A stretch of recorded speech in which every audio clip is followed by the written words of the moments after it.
Good morning.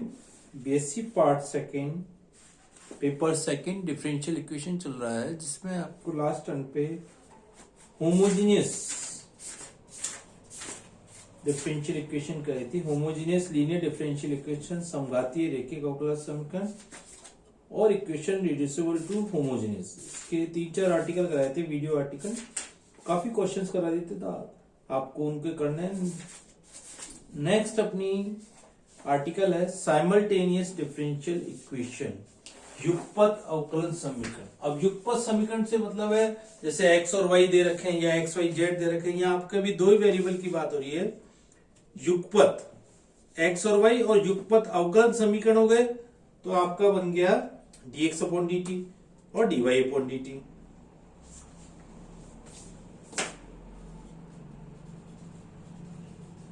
Simultaneous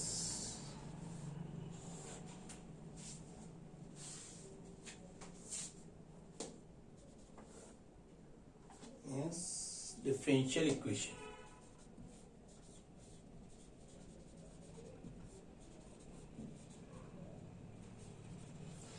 युगपत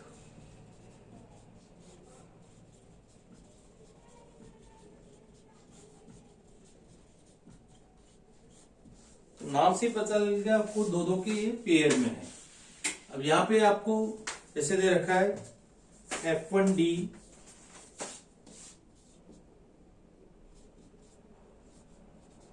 plus F2D पाई बराबर आपको दे रखा है पाई टी। एक इक्वेशन दे रखी है। इसी प्रकार दूसरी इक्वेशन दे रखी है G1D plus G2dy equal to psi of D. या मान ले युगपत समीकरण में जैसे x plus y equal to दे रखे थे 3x plus 4y equal to 5। इनको अपन सॉल्व करते थे कैसे? x और y को आप पहले x y में से कोई से भी, जैसे फर्स्ट इक्वेशन को 3 से मल्टीप्लाई कर दिया तो x वेरिएबल घटा के अपन काट देते थे, y का मान निकल जाता था। या पहली इक्वेशन को y से गुणा करके 4 से गुणा करके 4y को दोनों तरफ से काट देते, x का मान निकल। सेम मेथड यहां पर करना है। तो अवकलन डिफरेंशियल मेथड काम में लेंगे, डिफरेंशिएशन मेथड, जिसमें dx अपॉन dt को आप कैपिटल D और कैपिटल D डिनोट करेगा dy dt को, dx upon dt dy upon dt, और इसको t के लिए सापेक्ष अवकलन करके दो समीकरण आपको प्राप्त करेंगे, जिसमें x तथा y द्वितीय कोटि के अवकलज विद्यमान होंगे। इन चारों समीकरण में y या x इनके अवकलज का विलोपन कर x या y तथा इसके अवकलज के एक समीकरण का प्राप्त करते हैं। इस नए समीकरण को हल कर x या y का मान ज्ञात करते हैं। इसके पश्चात x या y का मान दिए गए समीकरण में किसी भी एक में प्रतिस्थापित कर y या x का मान ज्ञात करते हैं। तो ये मेथड रहेगा जैसे अपन सिंपल इक्वेशन को सॉल्व करते थे, उसी मेथड से यहाँ पर साइमल्टेनियस डिफरेंशियल इक्वेशन को सॉल्व करके अपना मान ज्ञात करना है। अब एक क्वेश्चन करते हैं और उससे आपको क्लियर हो जाएगा।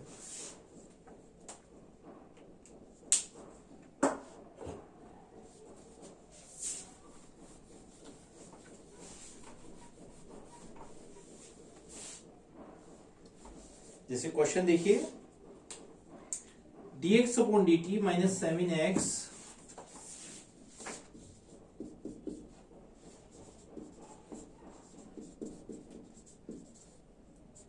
Plus y equal to 0। दूसरी इक्वेशन दे रखी है dy upon dt minus 2x minus 5y equal to आपको 0 दे रखा है। तो ये आप दोनों तरफ 0 है। सबसे पहले dx अपॉन dt, पहली इक्वेशन को अपन लिख सकते हैं d minus 7 into x plus y बराबर 0, फर्स्ट इक्वेशन। इसी पर इसको लिख सकते हैं माइनस का 2x प्लस इस y को इस y के साथ लिख लें d माइनस 5 इंटू वाई बराबर 0, और कैपिटल D किसको डिनोट कर रहे हैं यहाँ पे? d अपॉन डी को। ठीक है, अब इसको सॉल्व करना है तो सबसे पहले क्या करें? पहली इक्वेशन को d माइनस 5 से गुणा कर दीजिए।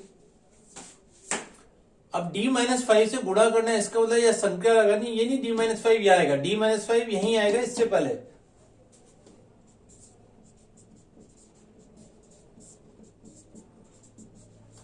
d माइनस 5 से संक्रिय करने पर, या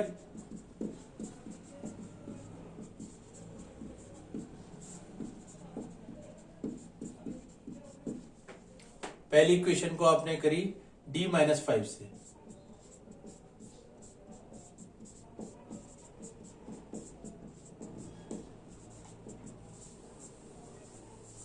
अब 3 और 2 को देखिए, D-5 कट रहा है, अगर दोनों में से 3 में से 2 को घटा दीजिए,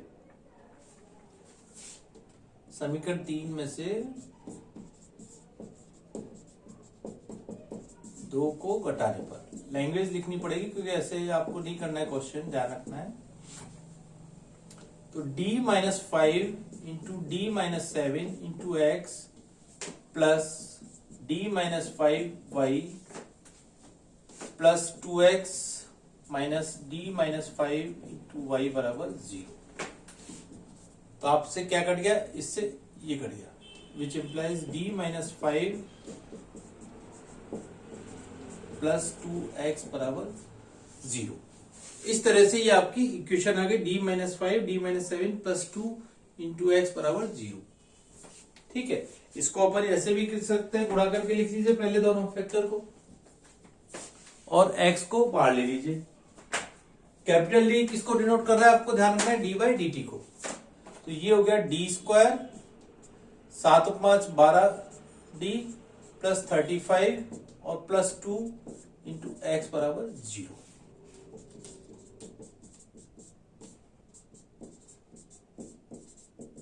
अब यहां इक्वेशन क्या हो गई, कैपिटल D किसको डिनोट कर रहा है, d/dt को, ये ध्यान रखना आपको। ठीक है, अब आपको वही CF और PI निकालना है। ऑक्सिलरी इक्वेशन लिखा, m² minus 12D plus 37 is equal to 0। m के दो मान निकालने हैं, -b plus minus root b² minus 4ac से, क्योंकि डायरेक्ट फैक्टर हो नहीं रहे इसके। माइनस b का मतलब माइनस माइनस प्लस का, plus b² 144 minus 4ac by 2। ठीक है, इसको सॉल्व कर लिया, 4 7 28 के 8 88 के 7 12 और 2 14। अब यह माइनस का आएगा, इसका मतलब आइटा आएगा। ठीक है, m इजल टू आ गया, यहां माइनस का 4 आइटा आएगा और अंडर रूट में तो 2 आ जाएगा, तो ये आ जाएगा 6 प्लस माइनस आइटा, 2 से उसको काट भी दिया, तो ये आ गया m का मान आ गया। अब सबसे पहले CF निकाल लें, CF आएगा e⁴ t क्यों आएगा, क्योंकि यहां कैपिटल D डिनोट कर रहा है, इसलिए आपको ये ध्यान रखना है, t ये वाला आएगा। ठीक है, C1 cos t plus C2 sine of t, ये अपने पास CF का, इसको अंडरलाइन कर देते हैं। कैपिटल D किसको डिनोट कर रहा है, d/dt। जनरली जो गलती होगी, कैपिटल D डिनोट कर रहा है इसलिए t का फंक्शन आएगा, तो CF का मान आ गया e⁻⁶t C1 cos t plus C2 sin t। अब क्योंकि यह PI में बराबर 0 है, तो वही इसका सॉल्यूशन होगा। अतः x e⁻⁶t into C1 cos t plus C2 sin of t, ये लेकिन वैल्यू किसकी आई, केवल x की। अब क्योंकि रिजल्ट आपको जो इक्वेशन दी हुई है y के रूप में भी दी हुई है, इसलिए आपको इसमें y का मान भी निकालना है। ये तो केवल किसका वेरिएबल है, x का हल हुआ। अब y का मान निकालने के लिए ऐसा देखना है कि पहली में या दूसरी में, जिससे इजीली y का मान निकल जाए। जैसे देखो, यहां से यहां पे डिफरेंशियल करना है और एक x का मान ये रखना है। पहली इक्वेशन देखो, x का मान तो ये रख देंगे और dx/dt और निकालो, इससे डायरेक्ट y का मान निकल जाएगा। इसको दे देता समीकरण नंबर 1, जैसे ये दे दी 4 दे दीजिए, इसको 5 दे दीजिए। 5 को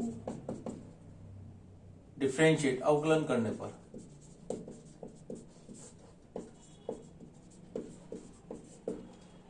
dx/dt अब अवकलन करना है, 2 बार करना पड़ेगा। 6 e रेज टू 60 और इसको बाहर रख लिया as it is, C1 cos t plus C2 sin of t plus e raise to 60 इसका करा C1 sin t plus C2 cos of t। e raise to 60 common ले लिया दोनों तरफ से, और यहां पे देखो C1 भी कॉमन जा रहा है, या इसको ऐसे लिख रहे हैं cos t कॉमन ले लें, C1 माइनस C2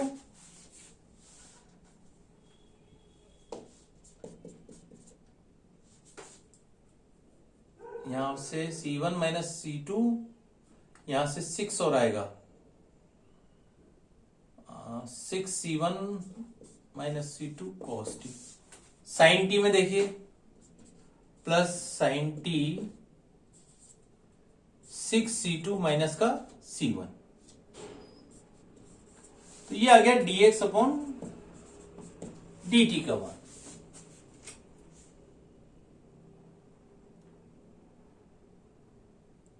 ठीक है, अब क्या करना है, इसका dx अपॉन dt और x का मान, इसको समीकरण नंबर अपने दे दिए 6, और ये अपना 1, 5 तथा 6 से पहले y का मान निकालेंगे। ठीक है, y is d minus 7, d minus 7 यानी ये पूरी इक्वेशन है आपके पास, dx upon dt minus 7x, इसको 7 से मल्टीप्लाई करना है, dx अपॉन dt यानी इसको लिख लें e raise to 60 6C1 minus C2 into cos t plus sine t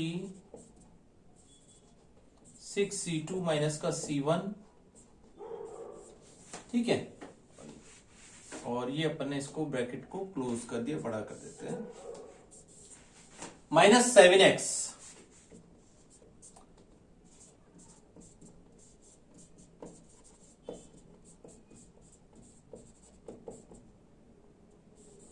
बराबर आपको दे रखा है d minus 7x plus y बराबर 0। इससे y का मान अपने पास निकल जाएगा, तो y का मान आ रहा है, देखिए अब देखिए कुछ इसमें कटपिट जाएंगे तो 7c, जैसे 7 में से 6 चला जाएगा, पहले तो y इज इक्वल टू ले लीजिए। ठीक है, क्या करें, y इज इक्वल टू लेते ही क्या होगा, ये मान तो सारा उधर जाके प्लस होगा और ये वाला उधर जाके माइनस होगा, और e रेज टू 60 कॉमन जा रहा है सब में से। ठीक है, तो C1 अभी मैं डायरेक्ट लिख देता हूं, C1 minus C2 cos t plus C1 plus C2 sin t आएगा, और आप कैलकुलेशन को चेक कर लेना। तो इस तरह से x और y को, अब अपना जो मेन रिजल्ट आया ये आ गया नंबर 7। x का मान निकला था 5 और 7 से आप लिखेंगे अवकलन समीकरण का व्यापक हल प्राप्त होगा। 5 तथा 7 से अवकलन समीकरण का ये लिखना जरूरी है, क्योंकि युगपद दे रखी है।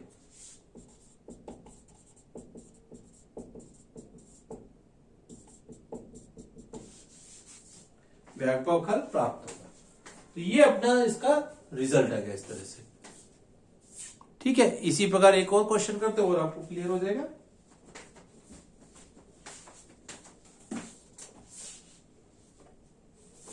थोड़ा सा क्वेश्चन लेंगे क्योंकि x को भी हल करना है। इसी क्वेश्चन को दूसरा मेथड से भी कर सकते थे, जैसे d माइनस से 5 से गुणा करा, उसकी जगह इसको d माइनस 7 से गुणा कर दे, फिर इसको y के लिए हल कर लेते, फिर x का मान निकाल लेते। तो दोनों मेथड में से जो भी आपको इजी लगे उसमें से काम ले सकते हैं। अब यहां तो इक्वेशन में दोनों तरफ 0 था क्वेश्चन में। अब दूसरा एक और क्वेश्चन देखते हैं, जैसे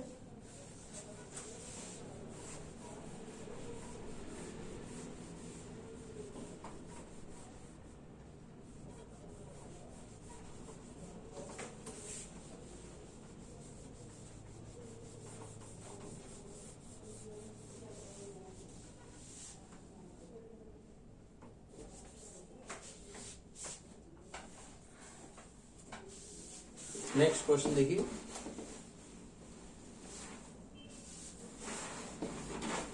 डी स्क्वायर, अब की बार डी स्क्वायर का दे रखा है क्वेश्चन।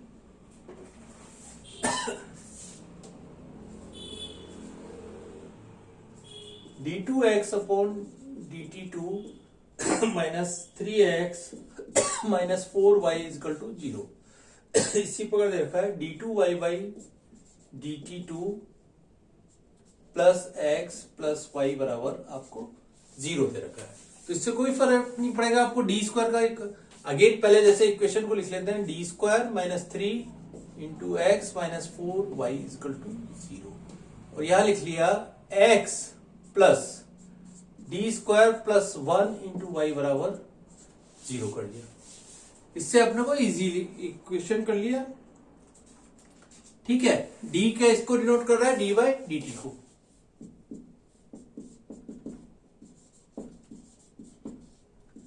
और इसको इस प्रकार लिख लो d two by d t को डिनोट कर रहा है। अब क्या करें, समीकरण एक को वही डी स्क्वायर प्लस 1 से मल्टीप्लाई कर दीजिए। एक को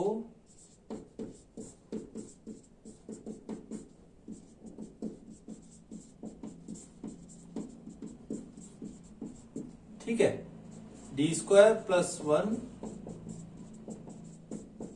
गुणा की जगह आप बेटर रहेगा संक्रिया लिखें इसको, क्योंकि अपने पास गुणा में तो आपका फर्क पड़ जाएगा।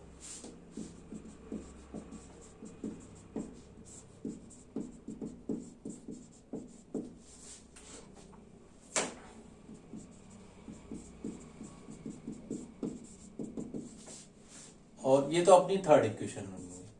अब क्या करें, 3 और 2 को देखिए, और 2 को किससे गुणा करेंगे, 4 से, क्योंकि 4 से हटाना है तो यहीं पे कर दें, तथा 2 को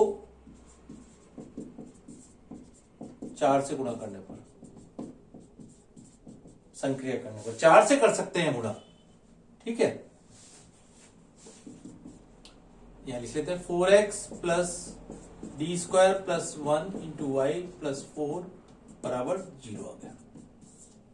3 और 4 इक्वेशन ये आ गई। अब क्या करें, दोनों को जोड़ दें, 3 तथा 4 को जोड़ने पर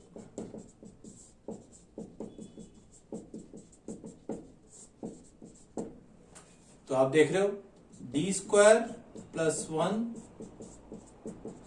3 प्लस 4 साथ के साथ 4 इंटू एक्स, और ये दोनों कट गए, बराबर हो गया 0। अब इसको अपन पहले खोल ले, फिर इसके अपन देखते फैक्टर हो पा रहे हैं नहीं हो रहे। D square plus 1 D square minus 3 plus 4, इस तरह से इक्वेशन आ गई। अब इसको गुणा करोगे, ये आएगा d4 माइनस का 3d स्क्वायर और प्लस का डी स्क्वायर माइनस का 2d स्क्वायर माइनस का 3 प्लस का 4 इंटू एक्स बराबर हो गया 0। अब क्या करें, तो d4 प्लस 1 इंटू एक्स बराबर 0। ठीक है, auxiliary equation m4 minus 2 m square plus 1 बराबर 0, which implies m square minus 1 का होल स्क्वायर। m बराबर कितने बार आएगा, 2 बार, प्लस माइनस 1 2 बार आएंगे। ठीक है, अब पीआई तो है नहीं, तो डायरेक्ट अपना किसके बराबर आएगा, x बराबर c1 plus c2t e raise to t plus c3 plus c4t e raise to minus t. Repeat 2 बार हो रहे हैं, एक बार प्लस 1 हो रहा है, एक बार माइनस 1 आ रहा है। तो c1 plus c2t e raise to t, c3 plus c4t e raise to minus, ये किसका मान है, केवल x का। अब y का मान निकालने के लिए क्या करेंगे, जैसे समीकरण 1 को काम मिलेंगे, इसको 2 बार डिफरेंशिएट आउट करो। इसको देखते हैं चार्ट समीकरण नंबर 5 को 2 बार अवकलन करने पर। अब मैं आगे आप अपने आप कीजिए। एक तरह से d2x अपॉन dt2 का मान निकालना है, या डी स्क्वायर एक्स का मान निकालना है। फिर समीकरण x का मान निकल गया, डी स्क्वायर का इस पे मान रख देंगे, का मान निकालेंगे। फिर समीकरण 1 में डी स्क्वायर एक्स तथा एक्स का मान रखकर वाई का मान ज्ञात करेंगे। तो आप अपने आप कीजिए, जैसा आपने पिछले क्वेश्चन में किया था उसी मेथड पे इसको हल कीजिए। Thank you.